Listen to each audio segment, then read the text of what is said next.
A graphic novel, a TV show. Well, it's not TV, it's HBO. And will this thing succeed? And by how much, man? And some might cheer and some might scoff because it's Damon Lindelof. But either way, we're off to watch some Watchmen. Watching Watchmen, talking Watchmen, analyzing Watchmen, and maybe arguing over Watchmen. Who watches the Watchmen? Forget about that. Who minutes the Minutemen? I'm Alex. I'm Justin. I'm Pete. And you are listening to Watchmen Watch, a podcast all about HBO's Watchmen. We're going to be talking about the very big, very game-changing 6th episode of the series, This Extraordinary Being. So that's pretty exciting. Yeah. This is the one that people have been talking about, television critics have been talking about for months. They've been like, the show's great. Wait until you get to the 6th episode. Wait until you get to the 6th episode. You'll see what happens. So what do you think? Before we get into the recap, before we get into anything else, was this overhyped? Was it underhyped? Was it just hyped? The right amount? Perfect amount of hype. Just the right amount of hype. Yeah, just the tasty hype. Classic smidge. Goldilocks situation. Exactly. I mean, honestly, this episode was great. It feels like a real statement piece for the series and pays off so much of the themes that were established in the first scene of the first episode. Yeah, it really does pay off patience and they tie things up and make some statements, and it's just so beautifully shot, and it's exactly what the audience wants. We have these questions, and what a cool way to get those answers, but by living through this, going through the memories in this black and white, old-timey fun. It's just really beautiful. And it really fleshes out a lot of the original series, the comic book series. We touch on, get a backstory on Hooded Justice in a way that we've never seen in the comics. Yeah, if you have read the comics, you know that there is back matter in each one of them. And for the first few chapters of the comic book series, you get to read chapters from Hollis Mason's tell-all Under the Hood. He was the first Night Owl in this continuity. He wrote a very, I think it's fair to call it tawdry take on his feral superheroes in the Minutemen. There were things that came out like the sexual assault that the comedian perpetrated on Silk Spectre and other things like that. He also touches on rumors about Hooded Justice, that Hooded Justice was gay, that nobody knew who Hooded Justice was, but we don't really find out a lot about Hooded Justice in the comic book series other than these notes and a flashback that happens in the comic book proper to the night that the comedian assaulted Silk Spectre, and Hooded Justice, who was pretending to be in a relationship with Silk Spectre, came to save her and stop him, though ultimately threw in a couple of crinks of his own, let's say. So, yeah, to your point, it's very interesting. It also, I think, follows up very directly on a conversation that Lady True and Will Reeves had a couple of episodes back when they were talking about this nostalgia, and we'll explain what nostalgia is in a second, where they were saying they need Angela Abar to take this nostalgia. Oh, is that too cute of a way of doing it? I don't know. That feels too silly. And ultimately, it's not. It is definitely a narrative way of doing it. It's a written way of doing it. But to your point, Pete, what they do is they come at it visually rather than having somebody sit down and just blurb out all this exposition. And it's just a smart way that I think ties into the overall way that the show is approaching things by playing around with media, by playing around visuals. Yeah, and memory and masks, I feel like, is a theme they are themes for the whole series, but especially this episode where we see layers on layers of Will, for sure, and other characters being peeled away and revealed underneath. It's really, this was a sort of a stressful episode. Pete was saying how it's beautifully made. The way it's shot is it puts you in the action in a way that so many other TV shows or ways of doing it just wouldn't accomplish. It reminded me a lot of Birdman, the movie Birdman, with the music choices and some of the ways it was shot, which was cool. I don't know if that was purposeful or not, but interesting. It reminded me, Birdman's an interesting touch point. I think you're absolutely correct about that. It reminded me actually a lot of Legion, which is a show that we also did a podcast for recapping, just in terms of there would be similar attempts to delve into the main character David's memory, where you'd go tumbling down the rabbit hole. And even there's one point, it's not an Alice in Wonderland reference. I think they're doing more of a Wizard of Oz reference, because at one point, Will Reeves' wife is reading Wizard of Oz to the son, so it is following this yellow brick road and getting lost in that way. But same sort of thing, where it's this visual innovation. It's using the screen and the idea of superhero stories to tell something that otherwise is a relatively straightforward history of this man's life. Yeah, also the fact that, like Justin is saying, it's so powerful, and you're feeling it. And also they do a great job of cutting back to, Sister Night, like the main character we're following. Like, it's not just all memory. We get glimpses of her too, and the way it kind of snaps back to the present at moments. Just so interwoven, like the comic where like everything was connected. Also the reusing of like dialogue to emphasize different things.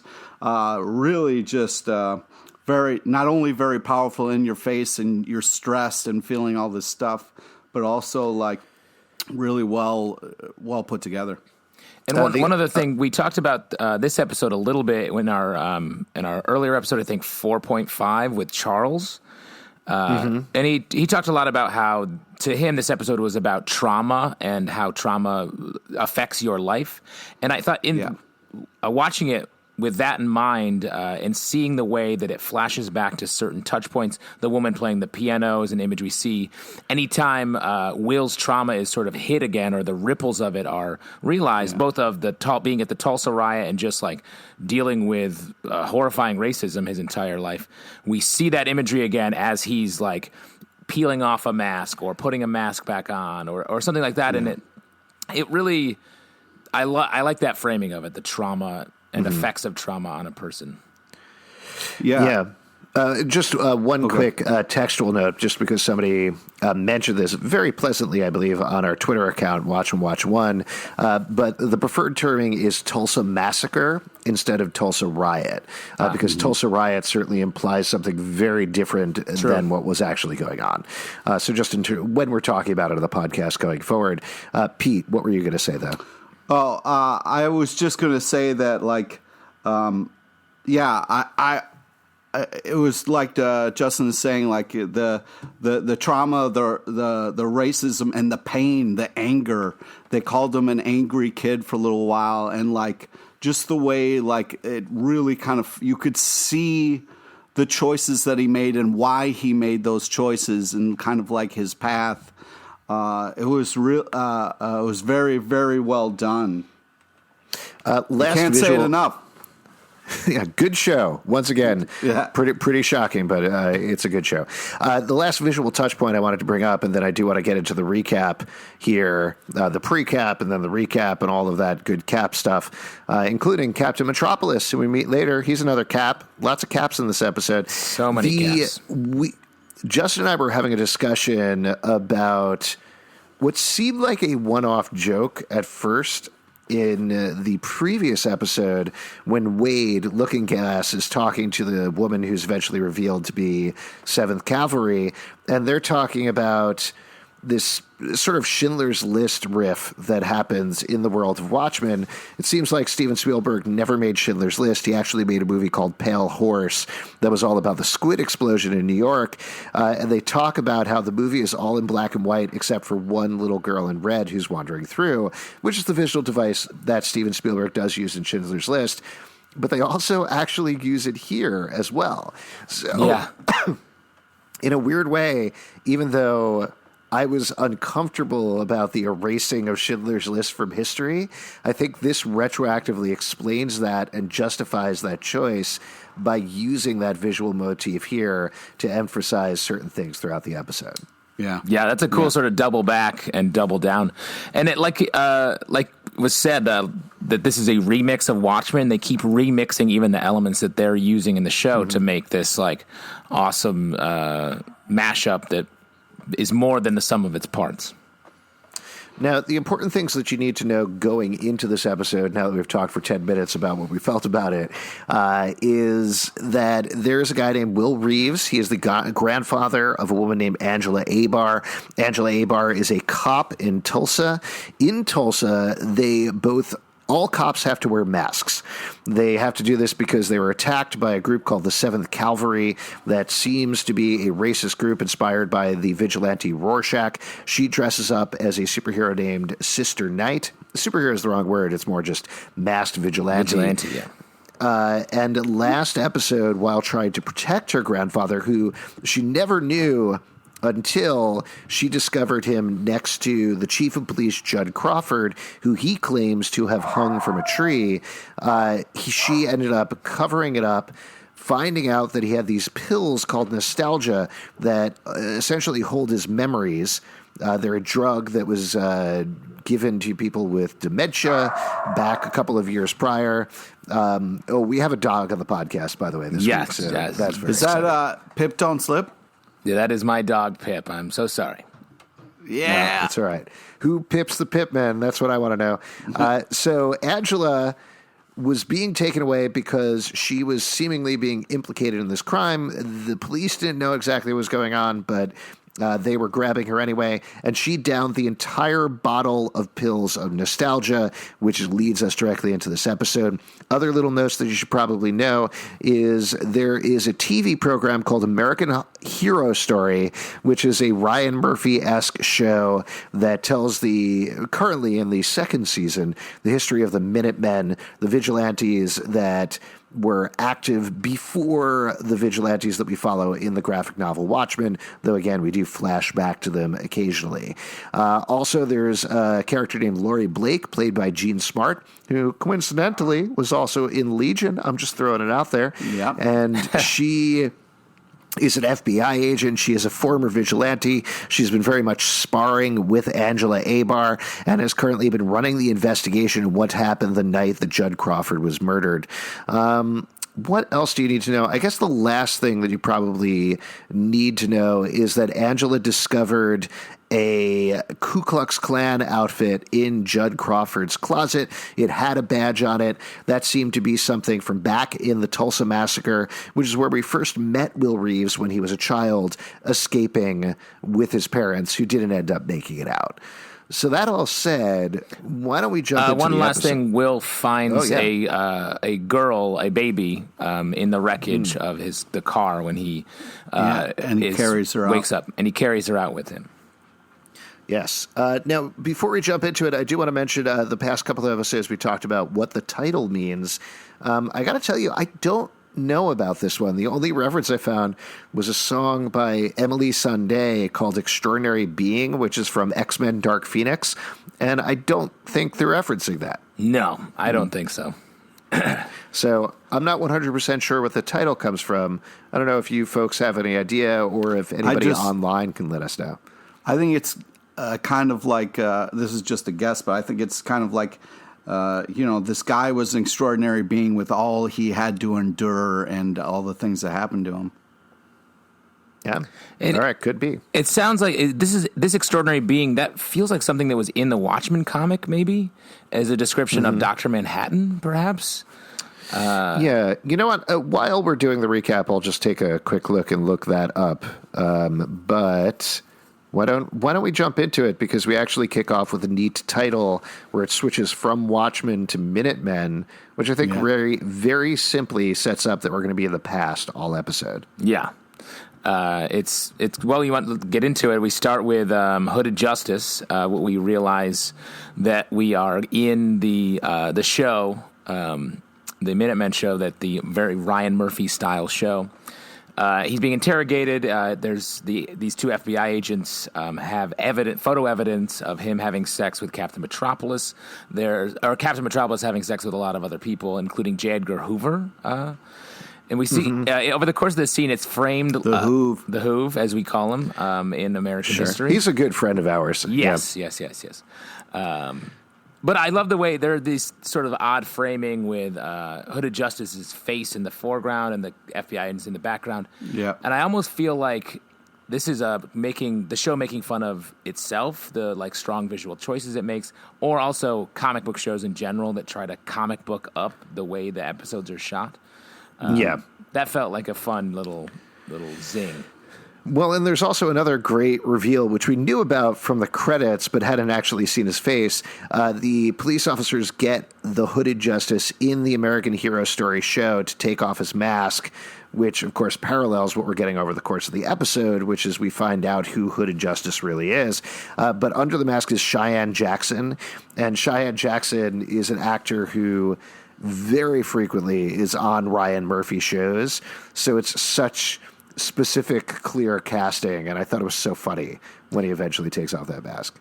Yeah. And also, like, thinking about this scene again after watching the whole episode, this TV version of taking the mask off, it feels like this bravado choice, like finally revealing himself.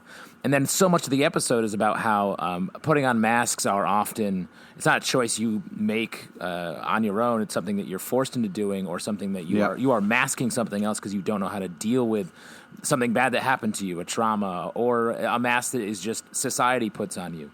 So the way that I love the way that this sort of is the Hollywood version, and then we get the much more complicated emotional version as the rest of the episode unfolds.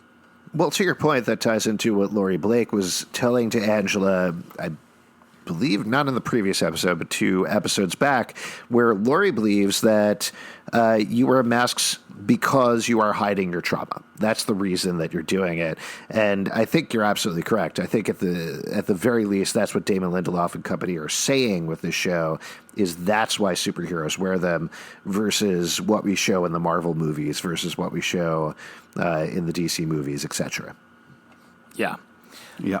Then we jump, and Sister Knight's in jail. She's taken all this nostalgia. We get Laurie explaining exactly what's happening to her, and it's not good. We hear that Lady True owns the nostalgia. We hear how it's made and what it is.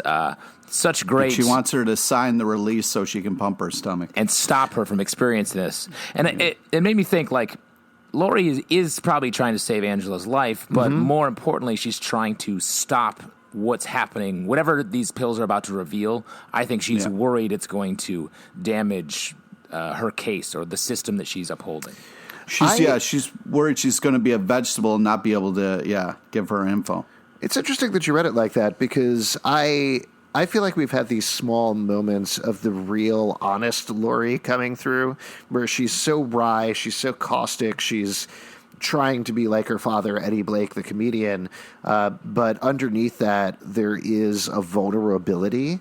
And what I got out of the scene is she's scared. Like, she is scared for Angela. She doesn't want her to die. I think despite what Angela has done, or she thinks she's done, she sees a certain kinship with Angela at the same time. She can connect with her.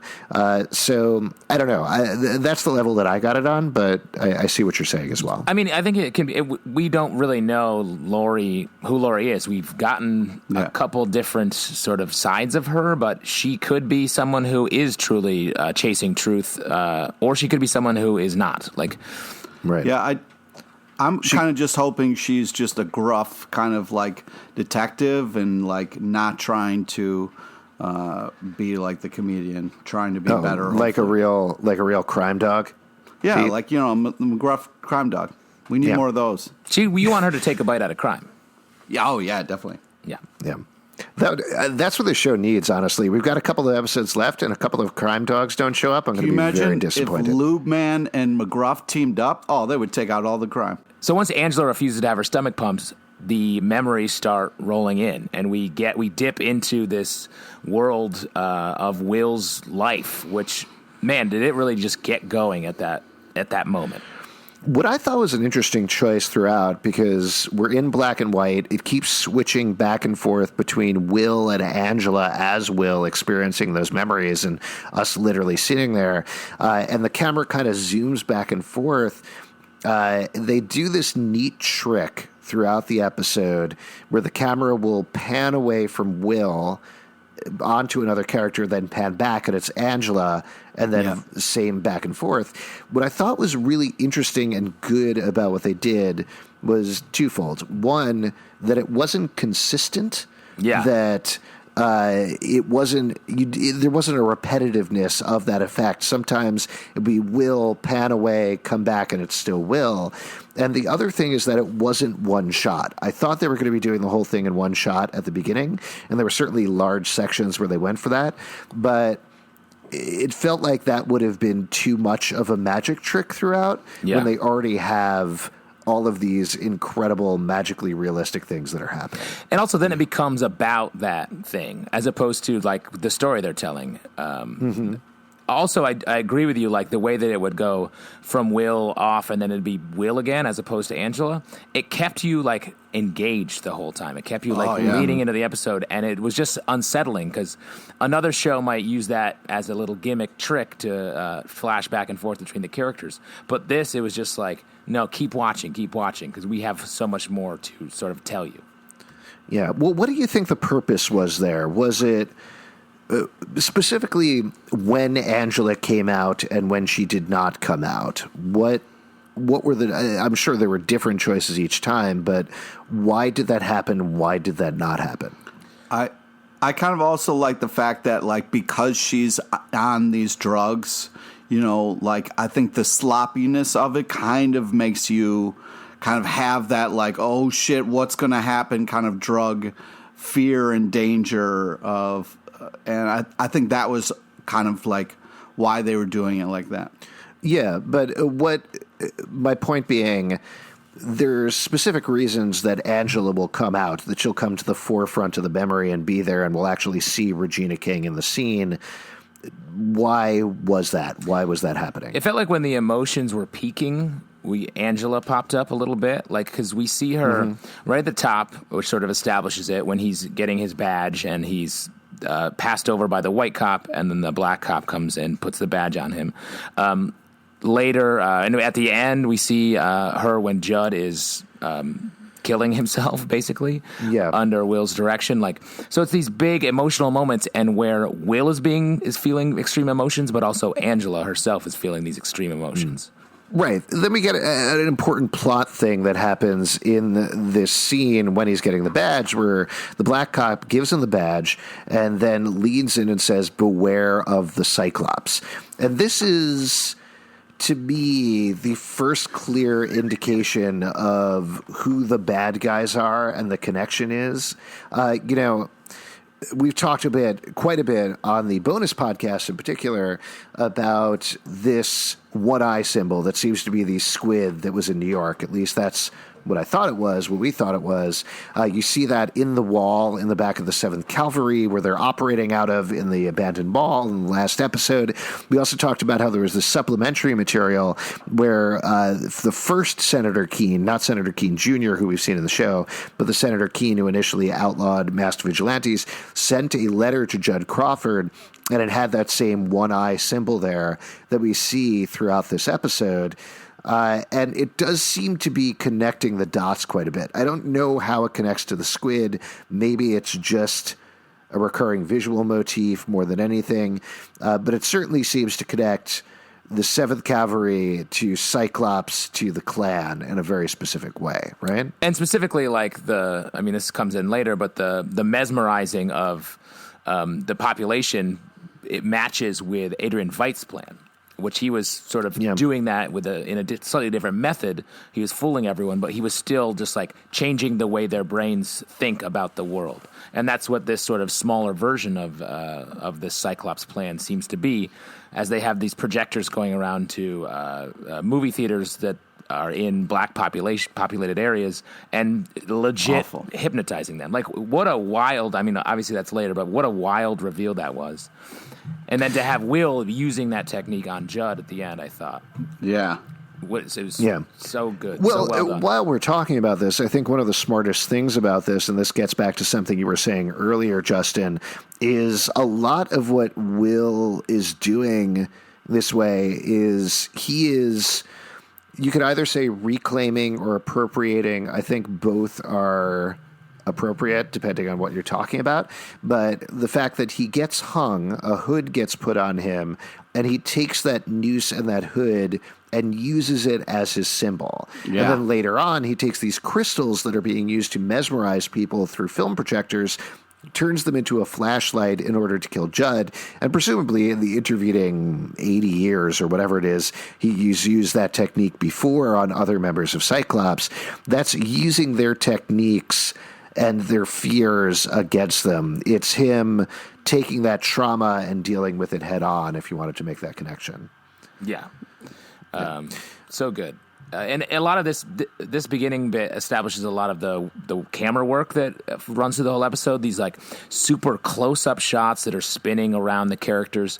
Really like most cameras are positioned so that they can almost be like a third person in the room. This puts you in the characters that are there because it's an unsettling angle to watch everything in. And it was just so it immersed you in this in Will's life, and I thought it was just such a strong choice for the episode. Well, to the point that we get a POV, almost video game style shot towards the end of the episode as Will is going through and killing members of Cyclops in a warehouse. So I think that's spot on. Yeah. The plot to me, I mean, I don't want to breeze through it necessarily, but I think we could almost lay out the span of the plot and then go out and pick out specific things we saw. Yeah. Because essentially what happens is Will Reeves is this cop. He's warned about Cyclops. He sees a guy burning a Jewish deli very casually. And this is right at the start of World War II, when a lot of people in America supported Nazis pretty openly up until they turned out to be real bad dudes. And then, hey, even now in America. But he gets up, tracks down the guy, takes him back to the police station. They book him. Everybody seems to be on board. Then he makes this Cyclops symbol, this OK right on his forehead, and he's let out the next day. Pete, you seem to be raising your hand. There's something you want to talk about here? Yeah, because this is the first time we get the because repeat. You love Nazis. That's what you wanted to. Well, fuck you for saying that out loud. What? You just collect the memorabilia? Fuck you, dude. Too far. He goes, hey, and then the racist asshole Nazi dude goes, hey, yourself. And then the first time we see, I believe, is it Angela, his soon-to-be wife? He says, hey to her, and then she responds with, hey, yourself. Sally? Or are you talking about Sally? Yeah, he does not marry his granddaughter in this episode. Yeah. Sorry. That's coming. I don't want to spoil the 9th episode, but there's a big, really fucked up wedding. Yeah. That was like the first repeat, so I just wanted to kind of point that out. To your point, I think that shows just how casual. I mean, what I took away from that was how casual this character that's repeating Cyclops, I guess, leader, the guy that owns the warehouse. I think his name is Red. The way that he is just so casual about the way he is being racist, a criminal, just like a nightmare asshole. It makes him. I thought that was just he's not at all cartoonish. He's so down to earth. It makes it even more horrifying. Yeah. So he does end up taking him in. The guy gets out immediately. We get this amazing visual of Will pounding his way out of the doors of the police station right onto the street, finding out what's going on here, that the guy has just been let go. He goes back, finds out that it was Cyclops and he should stay away from it. And then a bunch of the cops find out about it. They invite him out to a drink, quote unquote. But it's actually to beat him up, drag him to a tree, hang him until he's nearly dead, and then they take him down and say, stay out of your business. This isn't your business. You stay with Black Cop business. Yes, Pete. The image of the cop car driving away, saying another time, and then seeing the fact that it's dragging people behind it was just absolutely horrifying, and just like, what a powerful, great shot to kind of emphasize the racism, and it was just unbelievable. And plus, it's sort of Will sensing like it touches on the trauma from the Tulsa massacre, and you can tell he's already like aware, like this is going to haunt me, and then it does almost instantly. Yeah, and just to mention, I don't think that's actually happening. That's just a bunch of memories happening at the same time. Yeah. Because I will say the first time I saw it, when you see those bloody bodies being dragged behind, I thought, oh my God, what is happening here? Yeah. But as soon as they came back in the alleyway, it was clear to me that, oh, okay, this is this memory. These things are starting to conglomerate and join together in a certain way. Yeah. But he wanders back after he's been hung. He comes on a fight in an alleyway, pokes 2 holes in the hood, beats up a bunch of guys, and gets thanked by the 2 white people who are being beaten up by the thugs. Goes back to Sally and says, yes, I am angry. I am an angry man. I don't know what to do with that anger. And she encourages him after they see the paper has hailed him as a hero, and they conglomerate that with the film that he had seen, that we saw back in the first episode, about Bass Reeves, the Black Marshal of Oklahoma, that this is what you need to do. You need to bring justice the way you can. You're never going to be able to do that as a cop, and you're not going to survive if you just stay a cop. So, yeah, Pete. Well, I just so unbelievable the cut By shot. By the to way, Pete, if you want, there's only 3 hosts on the podcast. You can just talk. Well, yeah, but I don't want to to interrupt. I wanted you to, like, if I interrupt you and then you can't remember how you're going to finish, I always remember fucking everything. Okay, great. Yeah. I'm a steel trap man. What were we just talking about? The elephant himself. The cut shot, though, to him just walking in being like, yes, I am an angry kid, was just so...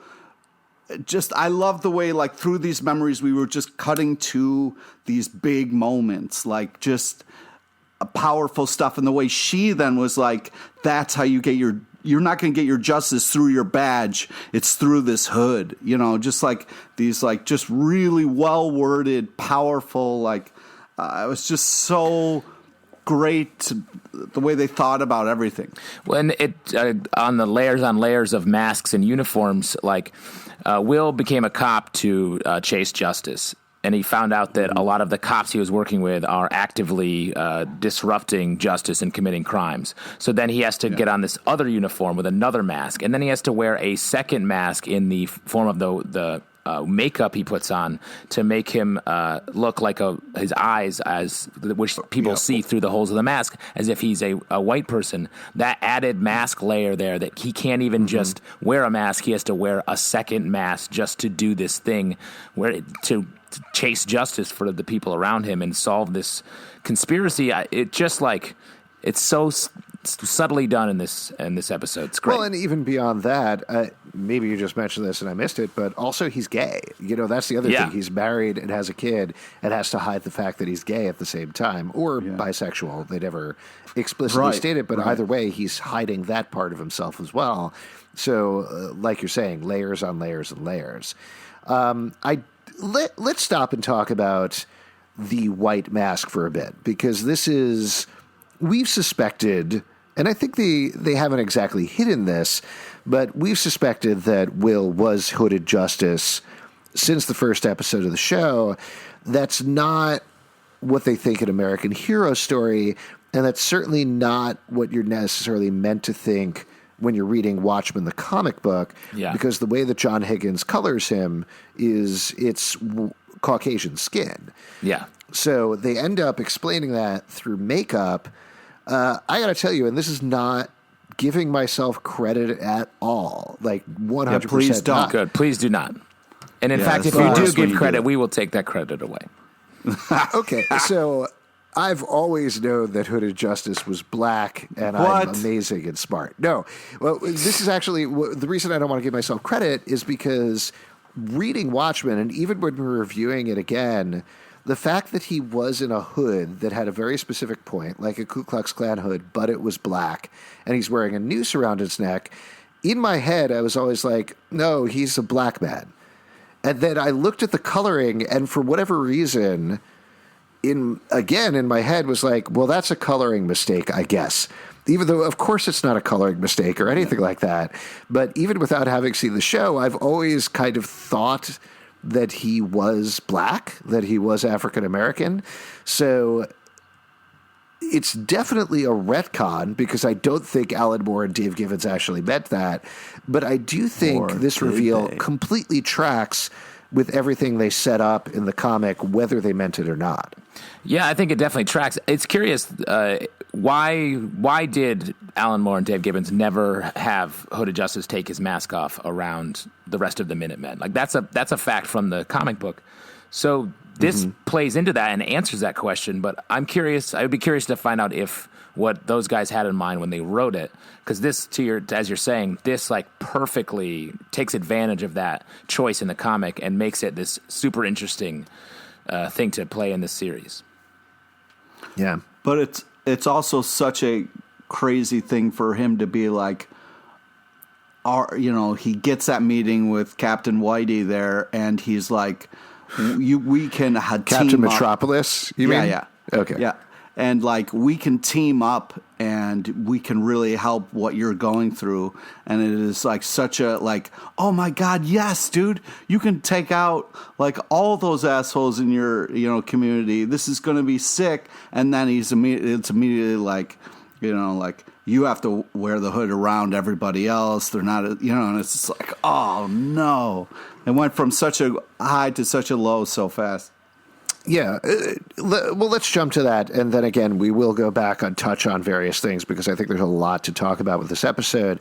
But after he's been operating for a little while and taking down members of Cyclops, he does get asked by Captain Metropolis in his civilian guise. He's pretty bad about hiding who he is, but comes and invites Hooded Justice to join him. He either knows that Will is Hooded Justice or is not 100% sure and giving him the opportunity. But either way, they touch hands briefly, which sets off them knowing that each other is also gay. They end up sleeping together. Captain Metropolis seems very into the whole superhero lifestyle. They've all been inspired by Hooded Justice.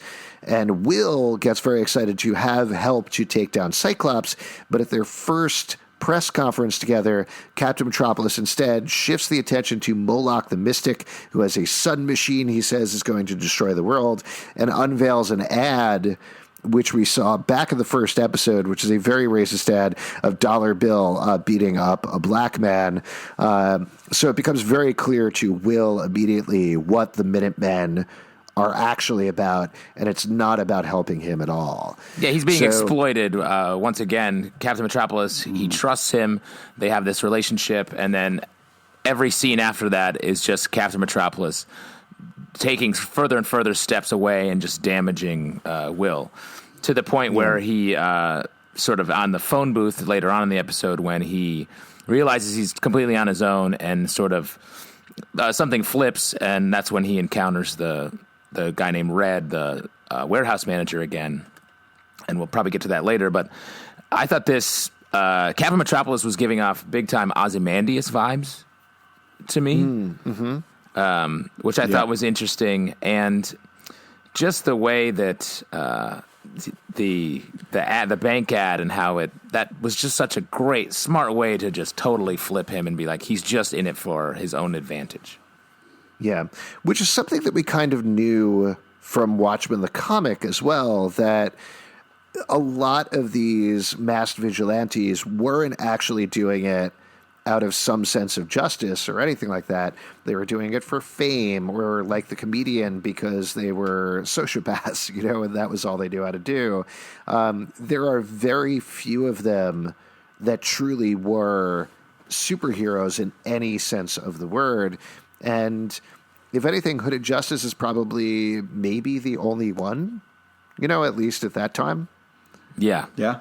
Because he became a superhero. He was the first, and he did it sort of like not at all on purpose, out of dealing with a horrible situation and just acting out. He masked himself because he beats up those crooks trying to rob the rich couple, both because he believes in justice, but also he just went through this horrifying thing and he needs to act out some of this anger, it's great. It just gives him such a different motivation that we talked about earlier, like wear a mask because you're dealing with your trauma. Yeah. I do wonder, and this is potentially getting into too much of a thing right here in the middle of this recap, but I was thinking a lot about the branching point between the Watchmen universe and our universe while I was watching this episode. We've always kind of known that hooded justice was the thing that sent things off on a different path, that he was a masked vigilante. He inspired other masked vigilantes. That led to the creation of Dr. Manhattan, which led to America winning the Vietnam War, all sorts of new technology, et cetera, et cetera. So it's definitely this Rube Goldberg machine that spun out into a bunch of different things. But I kind of wonder whether him putting on the mask was the branching point, or potentially him surviving Tulsa was the branching point. And I don't know that it matters necessarily, but it was certainly an idea that was rolling around in my head while I was watching this. Yeah, it almost felt like the beginning of this was the young Will watching that movie in the movie theater, because that's what actually inspired him and set the first domino off onto where we are now. And everything is pretty much the same up until he puts on the hood and fights people in the alleyway. Yeah. So again, there could be something else that we find out later, that there is a thing that happened differently, but ultimately that does set the world off in a different path. The other thing that we could probably touch on right here in the middle before we get to the rest of the recap of the episode is let's talk about Superman. And this is something that I wanted to talk about for quite a bit, but we haven't really brought up on the podcast, and it's driven home here in this episode where Will actually reads Action Comics #1 in a newsstand. A news vendor hands it to him and says, yes, this new thing, this guy puts on tights and he fights crime and he has superpowers. In Watchmen, the comic book, there is a mention of Action Comics. In fact, Hollis Mason talks about it as well, how it was so exciting when it came out.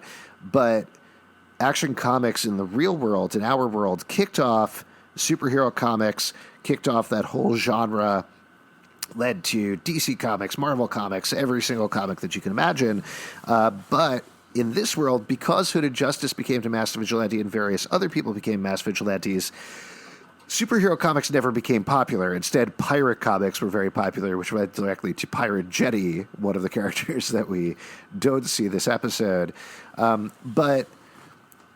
So that's a point there. Of course, it seems like Hooded Justice was inspired in part by reading that Superman comic book, and that's why it's in there.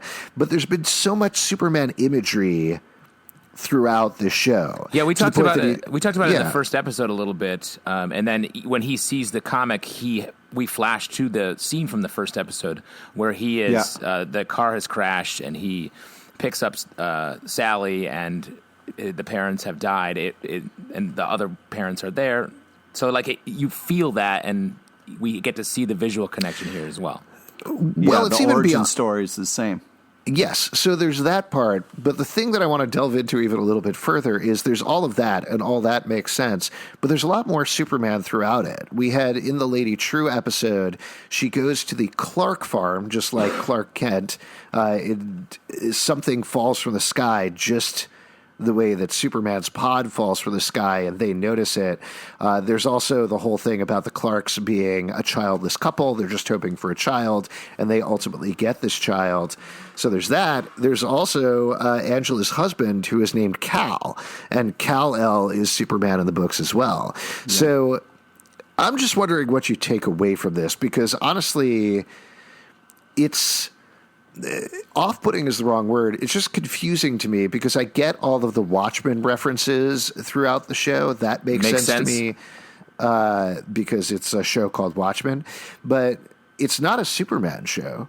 Why is there so much Superman in here? Well, I think it's just kind of like how comics are supposed to kind of be inspiring, and like him stopping to kind of get that inspiration from Action Comics #1 is just kind of like they're just kind of commenting on it. Well, and I think to what you were saying earlier, like Superman kicks off superhero comics as a thing, which eventually led to Watchmen as sort of the first thing that really dissected superhero comics in the comic book form.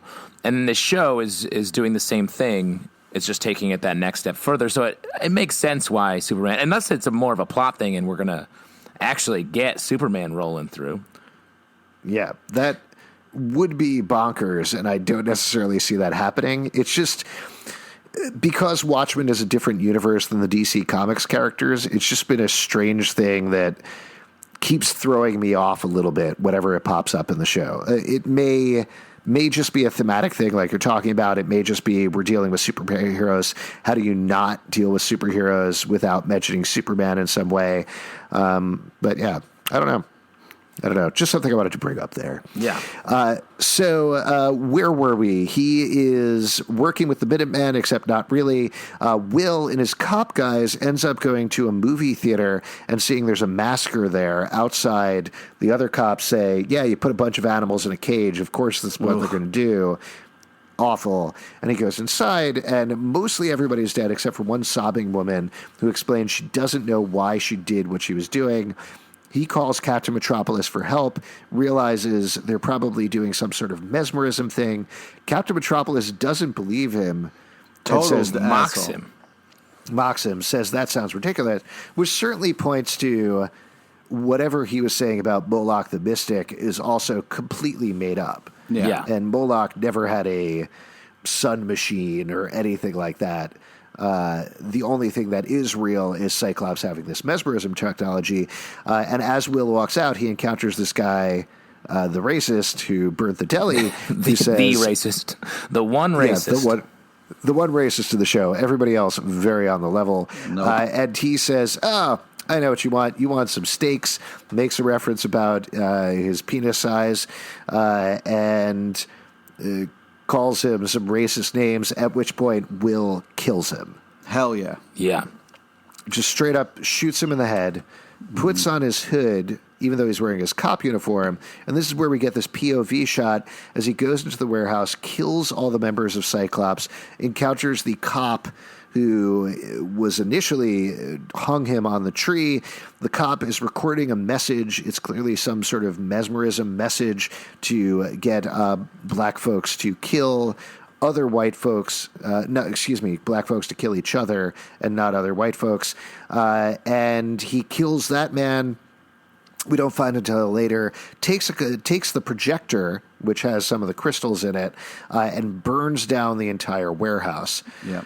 Now, is it before this point that Will's son sees him? He comes back and sees him with the makeup. No, that's right after. After all that. So right after all that, he comes back and sees his son is wearing his makeup, wearing his costume, and says, "I'm just like you, Dad." Yeah. And Will flips out. Yeah. Tries to take the makeup off of him. Sally takes their son, leaves, heads back to Tulsa, and he is left alone, at which point we flash forward to Judd Crawford's murder. He mesmerizes... Yes. Real quick, let's talk about that for a second. Because his son looks at him as a hero, and he looks at his son putting on his mask and being like, I don't want you to be trapped in this hall of mirrors. Yeah, I don't want you to have life. to deal with all that I have to, yeah. And this is coming off him, finally... he kills a bunch of people, furthering his trauma. But at the same time, he sort of collapses this little section of the Cyclops conspiracy. Mm-hmm. Again, these mixed feelings of did I do the right thing? No, I don't know. Mm-hmm. It feels bad. It feels good. We flash to the Tulsa burning as the warehouse burns.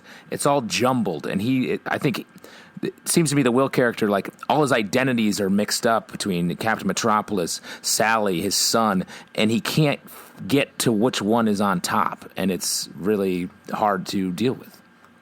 Also, the whole, we see for the first time someone being a cop in the uniform and also wearing a mask, which later becomes a thing. Is really crazy. And it's just this thing of he's been trying to fight this, and then he finally just kind of snaps.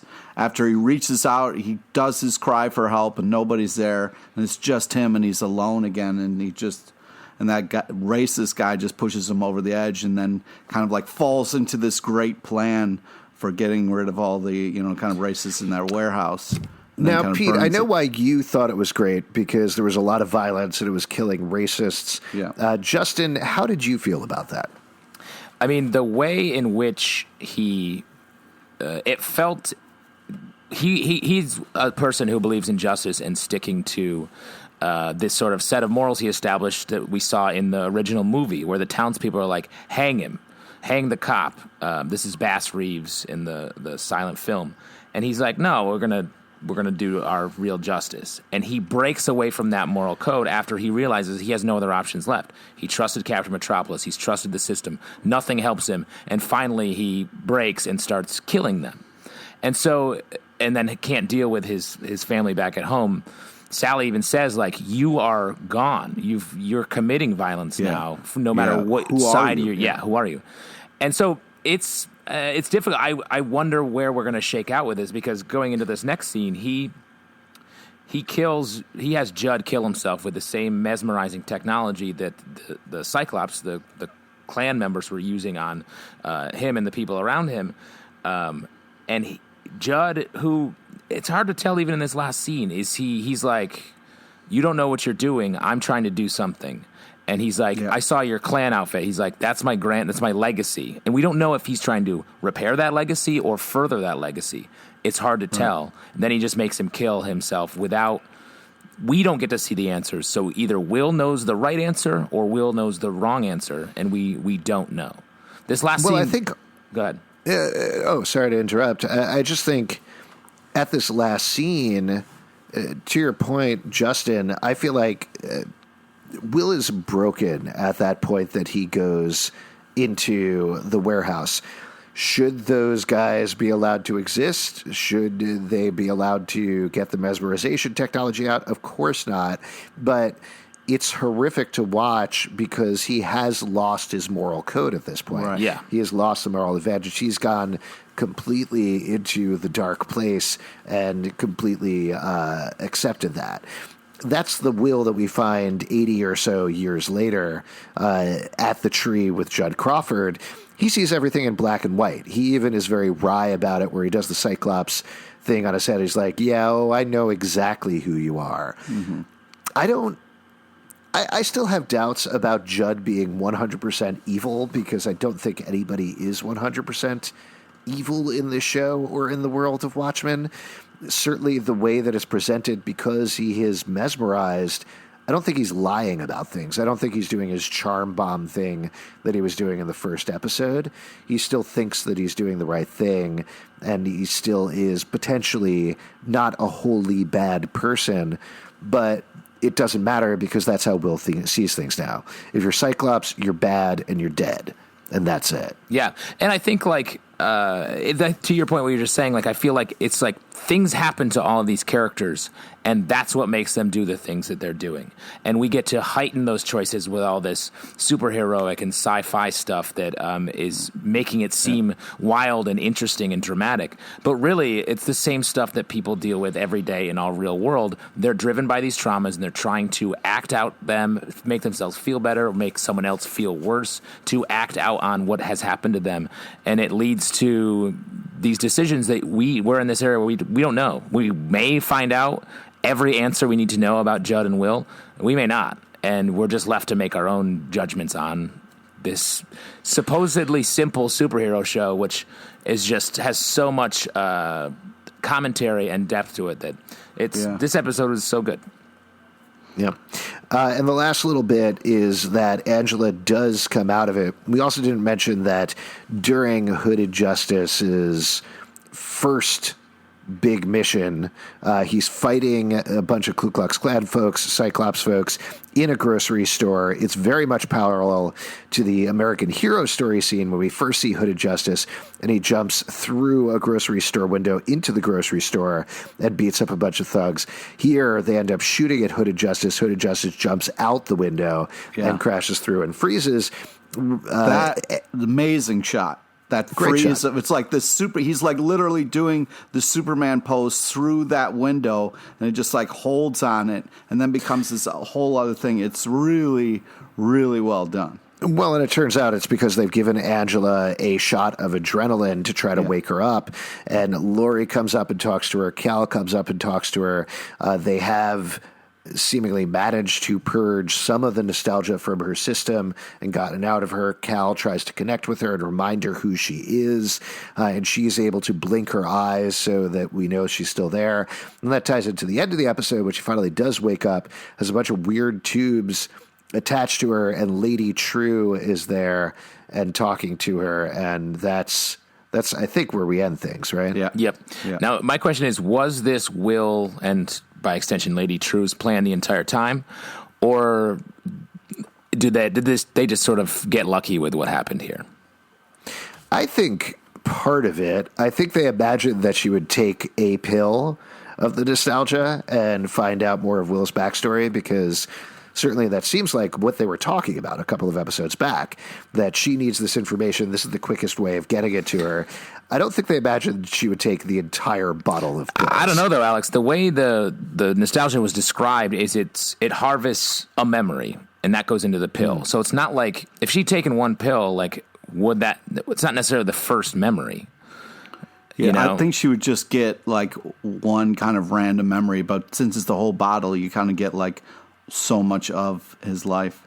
I guess it's like when you get a bag of M&Ms. If you have one M&M, you're like, that's a little chocolate. But if you eat the whole bag in one bite, you're like, oh, now we're talking. Yeah, that's just the right amount I was supposed to eat. One bag.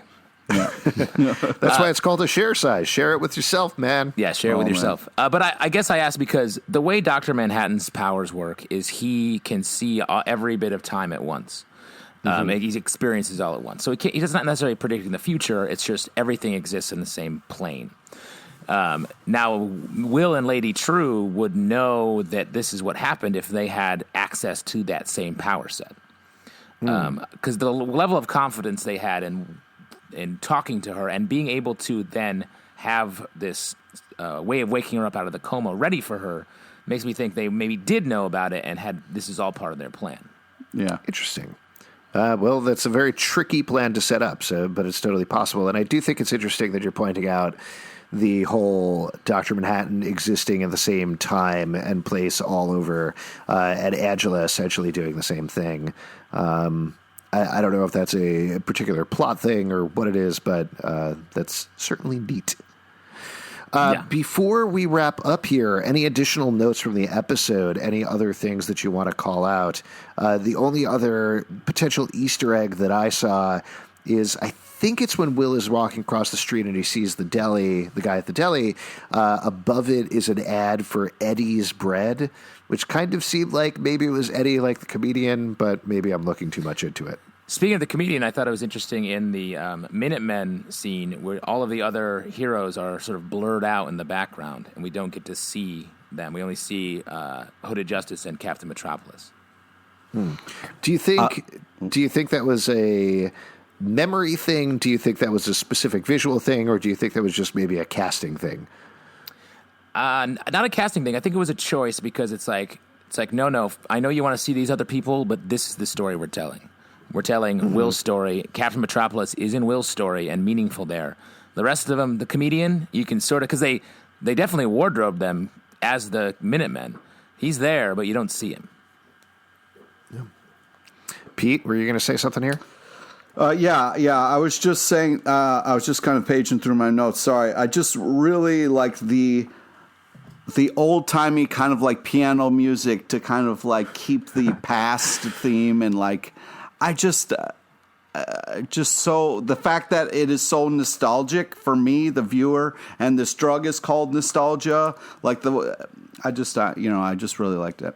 Yeah, the song "My Echo, My Shadow, and Me" I thought was like particularly well chosen as a great song that fit the theme of the other music, but also like had great textual work there. Yeah. One last question I'll ask, and then we'll wrap up here. Why Cyclops? That's such a specific choice for a name for a group. It's not the Clan. It's not, the 7th Cavalry. It's a new name that we've heard for what essentially I think is the same group. Cyclops, obviously a mythological creature with one eye, so it might be that they are myopic. but I don't think. I don't know. It just sort of raised my eyebrows a little bit because it feels like it's indicating something else, perhaps different than the squid that we've talked about before. It's everyone's favorite X-Man. You beat me to it, you son of a... Yeah, I just think that, it is kind of that thing of like, the Cyclops only has one eye, so maybe it is not as clear vision-wise. It's inhibited, just like these racist assholes don't have a clear perspective on reality. And also, Cyclops being the shittiest member of the X-Men, racist, also shitty people. I think that's also a parallel, too. Wow. Aggressive. Oh, man. Going hard for him. I bet we're going to find out in the next couple episodes what Cyclops mean. I would think it would go back to the original Cyclops story. Yeah. It just feels like if it is myopic, calling your group that is kind of dumb. Being like, we don't see things clearly. Yep. Yeah. But I don't know. We'll see. We'll see what happens. A couple of things to plug before we go. We do a bonus episode of this podcast that is only available in the Watchmen Watch feed, so please do subscribe there to check it out. Those go up Thursday mornings, and we definitely want your questions and comments and theories on this episode, on all of the episodes, on the final 3 episodes of the season. So hit us up at Watchmen Watch 1 on Twitter for any of that. Also, Watchmen Watch Podcast on Instagram or Facebook. You can subscribe and comment on iTunes, Android, Spotify, Stitcher, or the app of your choice. Also, we do a live show every Tuesday night at 8 p.m. at the People's Improv Theater Loft in New York. Come on by. We'll chat with you about Watchmen. And if you want to support this show and other shows that we do, patreon.com/Comic Book Club. We have a Patreon-only Slack that's been very active talking about Watchmen stuff. So as low as $2 a month, you can jump on in there and chat with us literally all day and all night long. We never sleep. Watchmen, Watchmen, Watchmen. Wow. Yeah. Selvin, and remember, we taped this podcast 35 minutes ago. I'm just going to settle in with a couple of nostalgia pills based on Pete's life. Oh, bad idea.